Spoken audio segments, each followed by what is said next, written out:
Tanks. There is perhaps no symbol greater of modern warfare than the tank, and in this video we're going to take a look at some of the most ridiculously oversized tanks that have ever been designed. To begin with something a little familiar, we're going to start with the American-made M1 Abrams main battle tank, which is still currently used in service. The vehicle weighs a mighty 62 metric tons, equal to the weight of about 49 2016 Toyota Corollas. It possesses a main gun of 105mm, meaning the shell that it fires from the turret is 105mm in diameter. There are 3 secondary machine guns located around the tank as well, and the vehicle is crewed by a 4-man team. Individually, each M1 Abrams tank costs $8.92 million to produce, but this is just scratching the surface of monstrously huge tanks in history. Arguably, the largest tank in terms of physical dimensions ever built was way back in the First World War and was made by the French. It was named the Char 2C and features a prominent role in the latest Battlefield 1 expansion pack.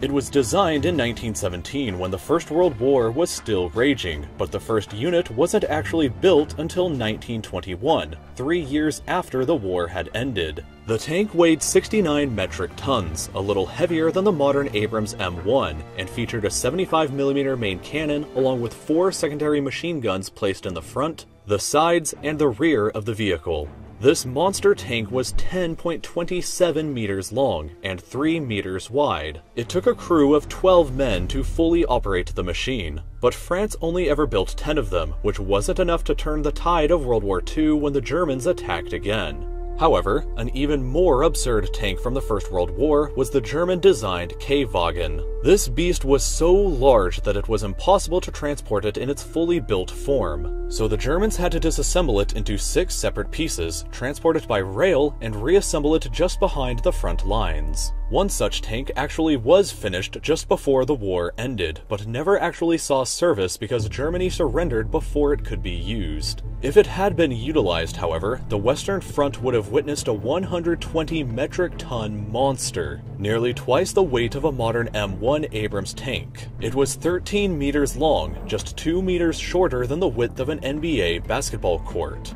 It came equipped with not 1, but 4 different 77mm Fortress guns and 7 MG08 machine guns. It was intended to have a crew of 27 men, 1 commander, 2 drivers, 1 signaler, 1 artillery officer, 12 artillery men, 8 machine gunners, and 2 mechanics. The addition of flamethrowers to the tank's already fearsome arsenal was also considered to be added, but was never realized. Eventually, when the Second World War rolled around, the design of truly ludicrous tanks would begin. The Nazis would design possibly the most absurd of all of these tanks, however, the first being the massive Panzer VIII Maus. This is the heaviest tank still to this day that has ever actually been built, and weighed an enormous 188 metric tons, nearly 3.5 times the weight of a modern M1 Abrams tank.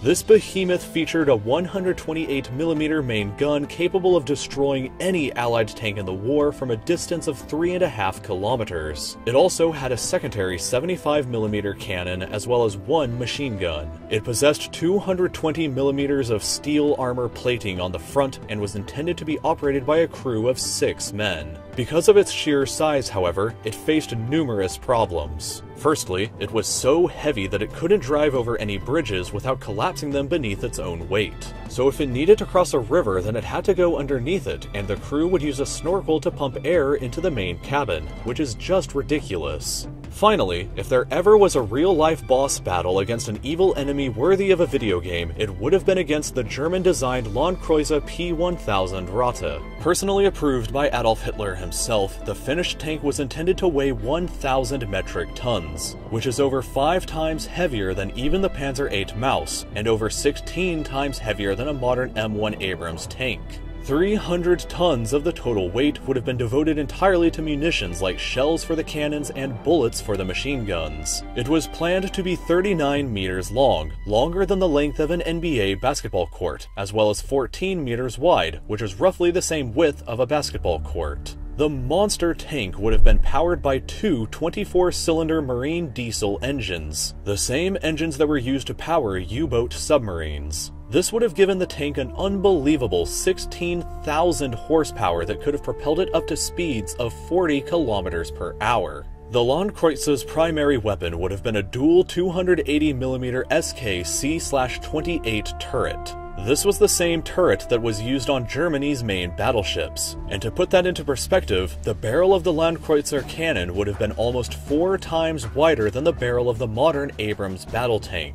In addition to this terrifying main cannon, the Landkreuzer was also armed with a 128mm anti-tank gun, which means that its secondary cannon was the same size of the main cannon on the Panzer VIII Maus. It also would be equipped with 2 15mm Mauser autocannons capable of shredding smaller vehicles to pieces, and a total of 8 28mm Flak 38 anti-air guns to defend the behemoth against air attacks. The tank also would have come equipped with a vehicle bay that could hold 2 motorcycles for scouting operations. It had its own medical room and even had its own bathroom. It was intended to be operated by a crew of 41 men, but a tank of this size was doomed for failure from the start. It was never built because it was determined that despite being armed with 8 anti-aircraft guns, the tank would still be too large of a target for enemy planes to attack.